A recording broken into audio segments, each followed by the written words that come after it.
नायाब सिंह सैनी की सरकार द्वारा लाई गई योजनाओं पर हरियाणा सरकार में परिवहन मंत्री अनिल विज ने सवाल उठाए थे। हरियाणा सरकार का प्रस्ताव अनिल विज ने ठुकरा दिया था। अनिल विज राज्य के अफसरों और अपनी सरकार की प्रस्तावित पॉलिसी से नाराज बताए जा रहे थे। आनन फानन में मीटिंग बुलाते हुए अनिल विज ने यह तक कह दिया कि अगर उनकी बात नहीं मानी गई तो यहां पर वो इसे लेकर कोई ठोस कदम उठा सकते हैं।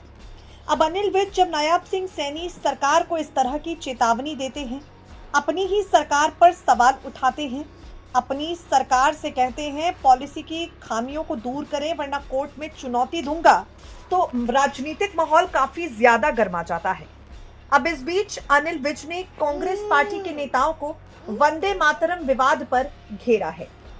वंदे मातरम का अपमान करने का आरोप जिस तरह से सोनिया गांधी पर लगाया जा रहा है, हरियाणा सरकार में मंत्री अनिल विज ने इस मुद्दे पर निशाना साधा।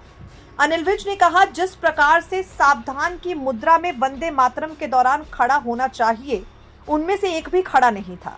वे बातें कर रहे थे, घूम रहे थे।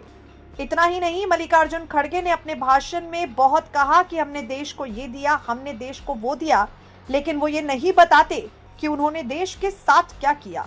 भारत का विभाजन किया, करोड़ों लोगों को बेघर किया, 10 लाख लोग मारे गए।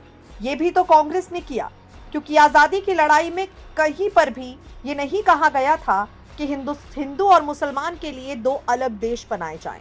भारत के लिए लड़ाई लड़ी गई थी। अब खड़गे देश को ये क्यों नहीं बताते कि 1984 में सिखों का जो नरसंहार हुआ वो भी कांग्रेस के राज में हुआ।